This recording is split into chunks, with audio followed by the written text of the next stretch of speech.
A couple of weeks ago, the healthcare profession suffered a major PR meltdown, and I mean that literally. Within hours of each other, two American IVF clinics faced the agonizing responsibility of informing thousands of patients that nitrogen storage tanks cryopreserving their embryos and oocytes had failed, possibly ending their dreams of parenthood. Not surprisingly, the incidents fueled coast-to-coast media coverage. As always, when tragedy strikes, there are lessons to be learned. In full disclosure, I should say I've been inside many an in vitro fertilization laboratory, but managing one is not in my professional domain. So I won't comment on the science or mechanics of cryopreservation. However, I have spent more than 3 decades working in and with the mainstream media in public healthcare communications. Therefore, a grizzled, battle-tested veteran of bad press would like to offer a few insights from the University of Hard Knocks. In this spirit, I present 4 commandments of confronting bad press. The first commandment, thou shalt not run and hide. A public controversy or scandal typically means a customer or constituent is distraught, talking to the press, and frequently threatening to sue. In these instances, lawyers advise clients who are potential defendants to say as little as possible in public to avoid making statements that may be used against them in court. Okay, fine, understood. Problem is, the public interprets silence or taciturn responses to any kind of public crisis as insensitive and responsibility avoidance.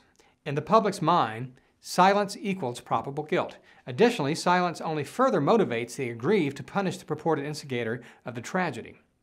Reality check. We could spend an hour discussing the nuances of balancing legal risk against long-term public relations damage. Mind you, over the years I've debated quite a few lawyers in this high-wire act. For now, though, let's summarize. If you're facing the glare of negative press, I strongly recommend quickly but carefully developing a crisis communications plan with the help of both attorneys and seasoned PR professionals. You wouldn't seek legal advice from a PR pro. Why would you accept PR advice from a legal expert? Now, the second commandment. Consider thyself potentially a victim of the innocent bystander variety.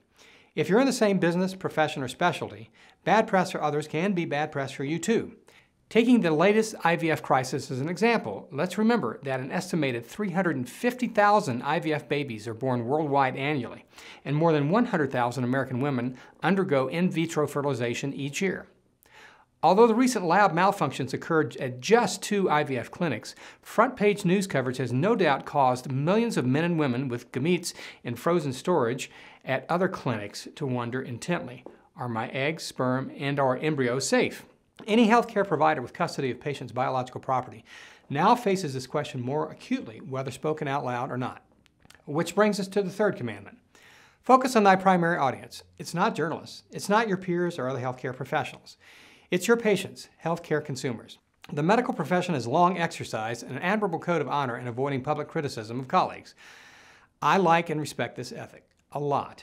The downside, however, is that healthcare providers too often go mum when a colleague is on the hot seat, not wanting to appear to be capitalizing on a peer's misfortunes. That's not the right idea. Rather, the urgent need is for some form of reasonable public assurance. Consider the analogy of an airplane accident. The latest deadly airline crash in the U.S. occurred in Buffalo, New York on a snowy February night in 2009, in which 49 passengers and crew perished. Immediately afterward, aviation experts were all over the news discussing what might have gone wrong and how to improve procedures for flying in low visibility and icing conditions. Their message was clear. No one said flying is a 100% risk-free endeavor.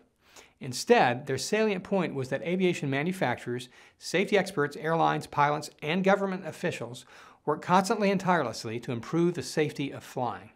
Since 9/11, there have been only 4 commercial airline crashes in the U.S., claiming a total of 391 lives. In comparison, some 600,000 Americans have died in automobile accidents in the same period. That's 1,500 times as many. Yet, we climb into cars and planes every day with the assurance that airbags, seat belts, incessant inspections, government oversight, and advancing computerization make planes and cars reasonably low-risk forms of transportation.